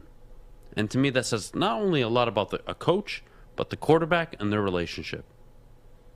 They're going to be just fine in Los Angeles. I think both teams won the deal. Lions got draft capital. They were clearly entering a rebuild like they've been doing all these years. So they got 2 first-round picks. It's not about who won the deal. You have to look at from perspective, guys. From the Los Angeles Rams' perspective, what is their expectation? We want to get back to the Super Bowl. We want to win a Lombardi. We feel we have the team to do it. Great. They went and upgraded at quarterback. They now feel they can do it. Especially after last night. The Lions' perspective, Stafford gave us 12 years. We were running into a brick wall. We had just fired Patricia. We were hiring a new coach, a new GM. He didn't want to be a part of a rebuild. We know we're going to be in a rebuild. What's the best case scenario for us? We get 2 first-round picks for him. Great. The Lions also won the trade. The Lions couldn't build a team and a front office and an organization like the Rams have. And that's what set them back. And that's what allowed them to go all these years without a division title, a playoff win, etc., etc. And I think this is my favorite thing. Because, look, we talk about Stafford all the time. And, people think, well, he couldn't get it done. Big moments. Couldn't get it done. And, yeah, it makes sense. I believe, 10-73 against winning teams. And then I just, Stafford, how many years did he give us? Good job, Kennedy. Sorry. It's okay. How many years did Stafford give us? Could you answer? 12. 12 years. All right, so I did some research. Let's look at the 12 years prior to Matthew Stafford. 10 losing seasons. Oh, yeah, it ain't good. 1 playoff appearance. 0 divisions. 12 years with Stafford. 3 playoff appearances. 4 winning seasons. And, of course, no division titles. But here's where things get really, really good. Guys, let's look at the last 25 years. The 12 years before Stafford, the 12 years with him, and the 1 year since he's left. And during the 12 years of Stafford's time, I want you to really look at the games where he didn't play. Where they missed out on Stafford. He was injured, hurt, whatever the case may be. Stafford didn't play. What was the record like? Well, the 12 years before, and the 27 games Stafford missed, and the 1 season since, let me add it up for you. Since Stafford has left, they are 1-11-1. During Stafford's time in Detroit, when he missed football games, they were 5-22. And my favorite stat of them all, in the last 25 years, without Stafford, the Detroit Lions are an outstanding 54, 177 losses, and 1 tie. Matthew Stafford clearly was the problem. But it wasn't a problem that your ownership, they took over in 63. They've had 38 losing seasons in the 58 years that they've owned the team. 38 losing seasons.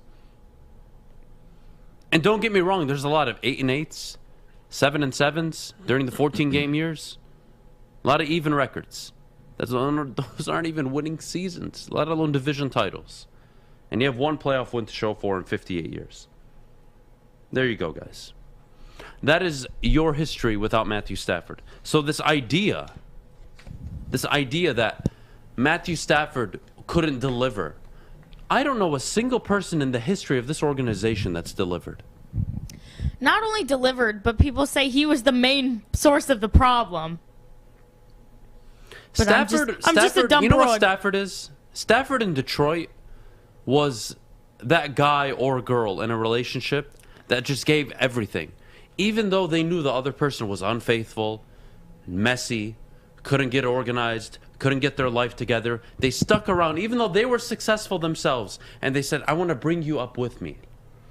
And at the end of the day, that person was just on the streets doing cocaine, unfaithful, couldn't get their life turned around, and you had to leave them. Even though you didn't want to, you had to. And that's what Stafford and the Lions looks like. The Lions are an organization that could never get it together, before and after him so far. Yet we look at Stafford like he was the main source. He was not the only problem here. Well, he had Calvin. He had a top 5 defense once. Never. Adam, he had Joey Bell and Reggie Bush. Could have gone to the Super Bowl. Hell yeah, they could have. I never get it. I'll never get it. As if like, when have the Lions ever hired a Hall of Fame head coach? When have they hired a reputable, stout GM that turned out to be like, oh my goodness, they've got him at running the team? My goodness, they've got him at head coach? Stop it, guys. 25 years. 12 without Stafford. 12 with him. And in the 12 years where he didn't, in those 12 seasons that he was here, and the 27 games he played, you were 5-22. Put that into perspective. In the 12 years before, the 12 years during where he missed games, and the 1 year since where they were 1-11-1, it all adds up to an outstanding 54 wins, 177 losses, and 1 tie. With 0 divisions, 0 playoff wins, and 4 playoff appearances in 25 years. That's this franchise. So excuse me that I'm not ready to be bullish and sit there and say, well, Matthew Stafford was the problem. Number 9 couldn't get it done in Detroit. Why don't you look at your front office? Why don't you take a look in the mirror? Look at your leadership group. Talk about this all the time. Leaders at companies matter. Where's your leadership group? Where's your head coach that is revered by everybody in the NFL? Because last I checked, head coaches that get a job in Detroit never get a head coaching job ever. Ain't that funny? Matthew Stafford was the problem. Right, Jeff? I guess so. I guess to fans that he was. But to go back to the trade, I want to reference that to say who won it, I think is a dumb question or a dumb answer if you say who won it. It's more so both teams, both quarterbacks, Jared Goff, Matthew Stafford, they both needed a new destination, and it worked. We got 2 first-round picks, a compensatory pick, a 3rd round, and then we got a former number 1 overall pick in Jared Goff, which, say what you want about Jared Goff, he provides something, stability, if you will, to a certain extent for the next 2 years. And for Matthew Stafford, people who say he's the problem, look at what he's done in his first year. And I want to address the people that say Super Bowl or bust. Because if they don't make the Super Bowl, I get that. Because it is Super Bowl for bust for a lot of these good teams. If you don't make the Super Bowl, it is essentially a failed season. But when you're talking about Stafford and you're talking about the Rams, if they win a playoff game this year, that's the step for me. They just need to win a playoff game, and I think Matthew Stafford already shuts up the haters. I don't know if it's a Super Bowl or nothing. I mean, it is mentally for these players, but for the media, I mean, you're still going to look at next year for the Rams and how they can build off of it. The whole Stafford thing, I mean, I never understood that. You just read off the stats and what we were without Stafford. And I like how Pistons Talk put it, because I agree with him. He was essentially the glue, holding this very, I don't want to say the word, but crappy. It's like a little construction project. It's all glued together, and it's falling apart. And you got Stafford. He's the glue. And without him, it's a piece of you-know-what. So, and that's what we've witnessed. I mean, we have Jared Goff, and he's Jared Goff. But Matthew Stafford, from a Lions fans' perspective, I don't know how other Lions fans feel, but watching him, what he's doing in L.A. made me appreciate him even more for being here and for 12 years and having to put up with whatever he's had to put up with. And now he's with Sean McVay, and Sean McVay just loves the guy. And you just nailed it with what he said. Talking about, I've learned more about him in the last, the losing stretch than I did in the 7-1.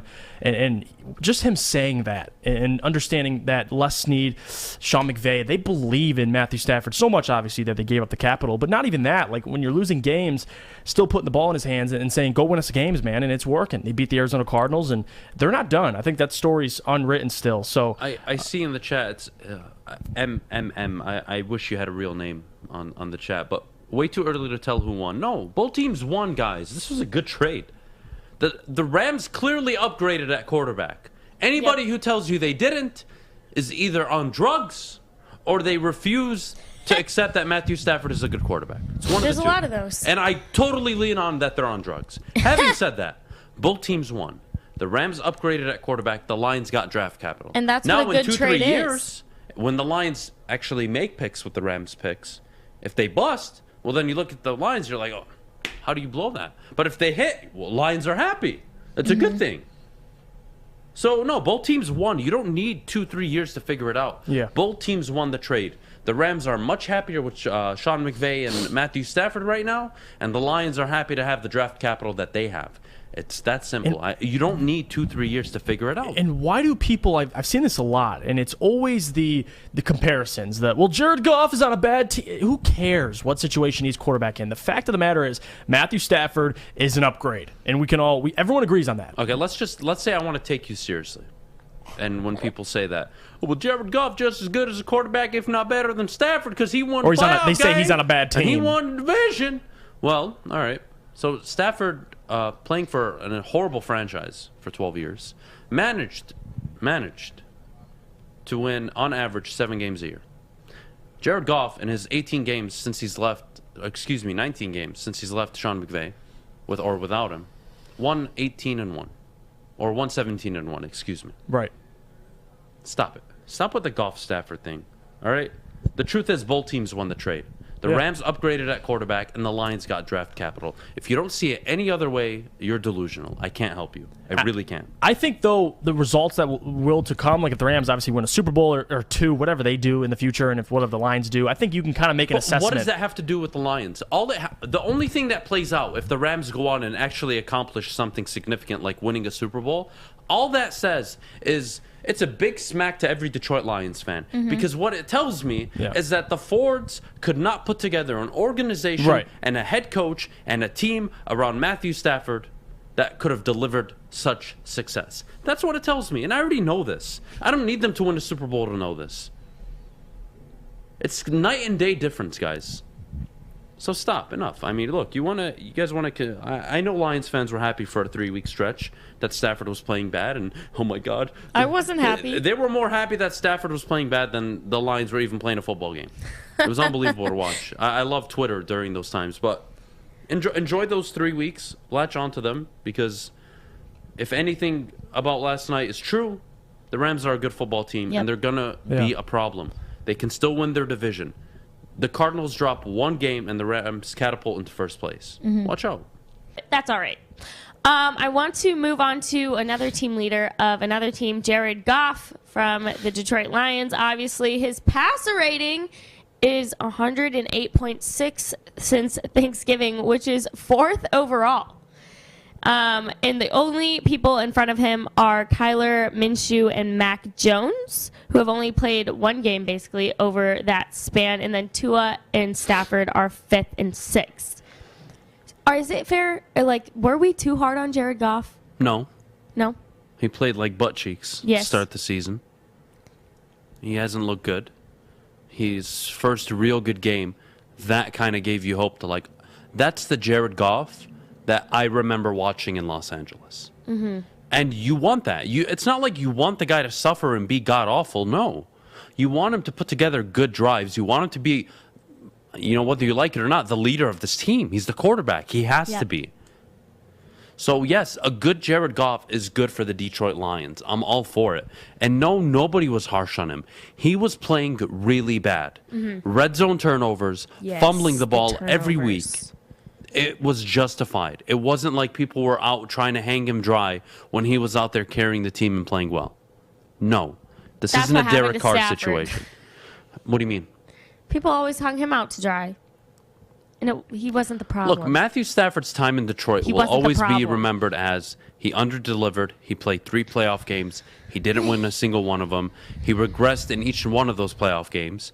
He hasn't thrown a touchdown, I believe, in his last 7 quarters or 8 quarters of playoff football. So, look, the criticism on Stafford is just as warranted. No! And I hope Michigan pound the snot out of Georgia because Matthew Stafford went there. But having said that, you better relax. But having said that, Kelly went there too. You can't give me a situation in Detroit where the Lions ever had the situation that Stafford's in right now. Mm-hmm. He's got a GM. He's got the coach. He's got the personnel. You really can't say that at any instance, maybe outside of one Schwartz year, where they really had it together. So, judge Stafford how you want, but I think the criticism on Goff was totally, it was totally justified. It really was. Yeah. And look, I'm really glad he finally showed up, and I hope you see similar performances the rest of the year.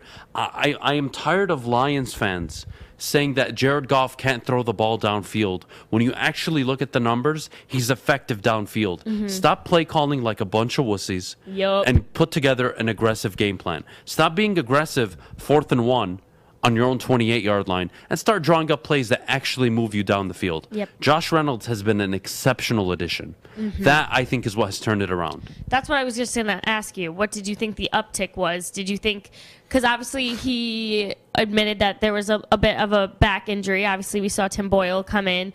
Was the bye week letting him clear his mind, heal up that injury, and then, or was it, maybe it was a combination, Josh Reynolds opening up that comfort level of his, and then it is also opening up St. Brown?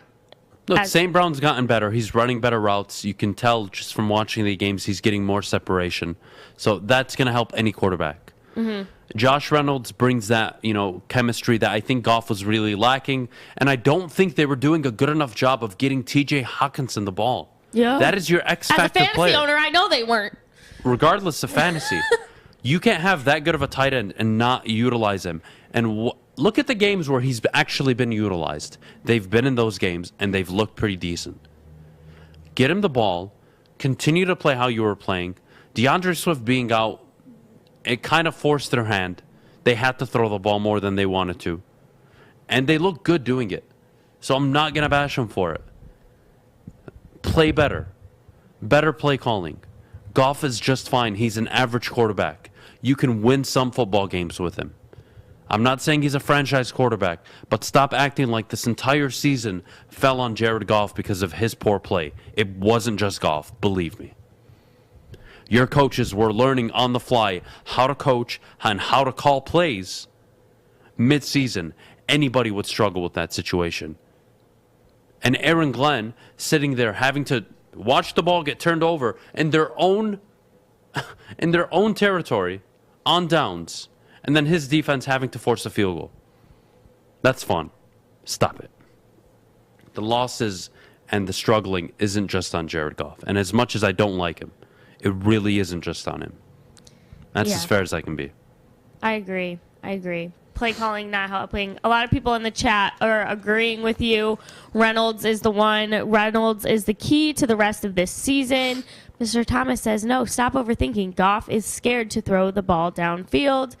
Tony Pasta says, add Cephas next year and a good pick, and we are styling. If I recall the numbers, Mr. Thomas, and please go look at them. Jared Goff in his last 2 games, when throwing the ball 10 yards or more downfield, is completing 75% of his passes with a 4 touchdown, 0 interception ratio. Stop it. He's not scared to throw the ball downfield. Is he missing reads? Absolutely. I'm not saying he's a perfect quarterback or that he's playing extremely well. Last game was his first good game, and he had struggles and moments throughout that game where he didn't look good. But don't tell me he can't or he's scared to throw the ball downfield. He's doing it just fine, and it's actually effective. So stop it. Yeah, Caitlin Jones makes a good point. She says, I think teams are focusing on Hawk. That's why his targets and production are going down. That's fine. Teams we are knew that coming into this year. He was going to be a Everybody double knew coverage. that. Your job as a coordinator, and that was to Anthony Lynn and now Dan Campbell, your job is to scheme him open. Yep. Find ways to get him in motion, to avoid coverage, figure out what they're trying to play, and work against it and exploit it. Not sit there and, well, we can't throw the ball to TJ Hockenson. Oh, well, that's fine. We'll do something else. We'll run the ball 50 times. Stop it. We got to go to break. When we get back, I want to answer as many questions as we can. So let's get that rolling. The Detroit Lions projected to have the number 1 overall pick. You fast forward, let's say they do finish the season with the worst record. Corey Wood's joining us, Detroit Lions beat reporter for Woodward Sports. Corey, you have the number 1 overall pick. I'm going to let you take the floor. What do you do with it? Are you taking Kayvon Thibodeau? Are you taking Aiden Hutchinson? Or are you trading back to a team that's desperate for a quarterback, and maybe you end up with Hutchinson or Kyle Hamilton at 5 or 6? I don't think Hutchinson's going past 3. So if you're going to trade, you can really only trade back 2 spots. And does that team at 3 want a quarterback? And if they don't, well, you're stuck at 1. Or you're not stuck and you trade back. What do you do, Corey? Whoo! Damn. I'm going to be honest. I'm loving Aiden Hutchinson right now. Dearborn native.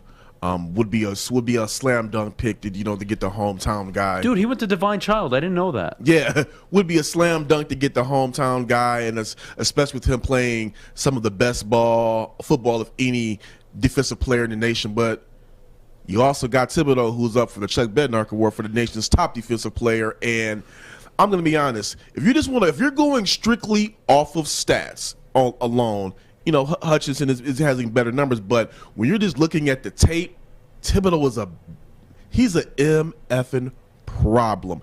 He's quick. He has a quick burst off the line, great closing speed. Whether it's his swim moves, whether it's dip rips, he's going to find his way to the quarterback. He is for the type of locker room that the Detroit Lions are trying to build, he's a violent type of guy. You're putting him up with Aleem, Levi, the Okwaras. He could be a slam dunk pick for the Lions at number 1. Looks like Myles Garrett to me. What do you think? You said what? Looks like Myles Garrett to me. What do you think? Kayvon?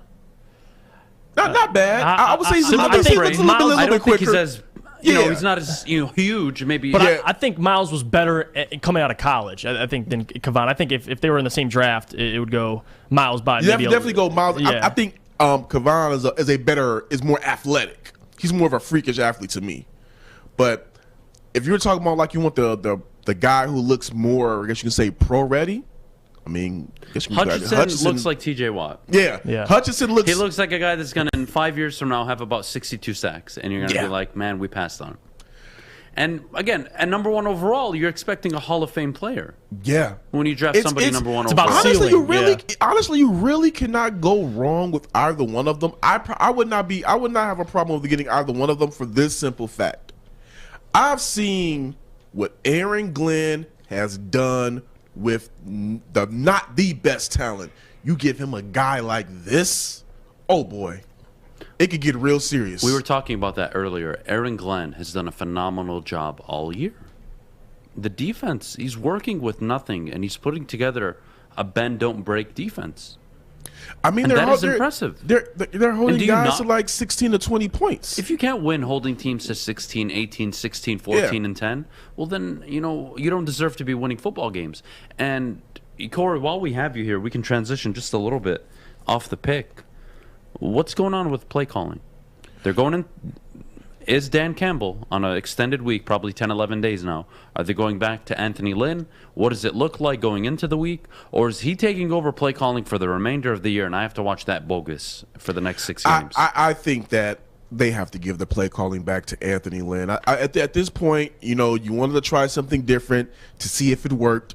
It didn't work. They got the tie in spite of Dan Campbell's play calling against the Steelers. It's a bad fit right now. He needs to go back to doing what he was doing, being the emotional leader of this team and of the locker room, and leave the X's and O's to Anthony Lynn and Aaron Glenn. And now if you want to go ahead and move on from Anthony Lynn in the offseason, so be it. But right now, it's the offense looks stagnant. It doesn't look like there's no identity. There's no moving the ball. It's horrible to watch. Imagine we live in a world where you have a running back coming off of back-to-back 100-yard games, rushing, looks solid. And then what do? The moment Jamal Williams returns on a short week, you give him all the carries in the first quarter. It makes no sense. I mean, you want to work Jamal Williams back into the offense, fine. I believe you should work Jamal Williams back into the offense. He's your workhorse. What if the Bears struggled with all year? He's your What have the Bears struggled with all year? Say it, Corey. Say it. What have they struggled with? I'm not saying it. Stopping the run. They've struggled against backs who are dual purpose, or are dual threats, I should say. And Swift has been that. And they have no Khalil Mack. And what was the game plan? We are going to run the ball with Jamal Williams. With Swift playing some of his best ball. Best of his career. So I don't, again, I said it last week, it's almost like you don't want to ask and be disrespectful and say, are you tanking? But it's like the play calling is so mind-boggling, it makes you wonder if it is intentional. No, it makes you wonder. I have something extremely special for you here. Where is it? Here we go. Oh, my goodness.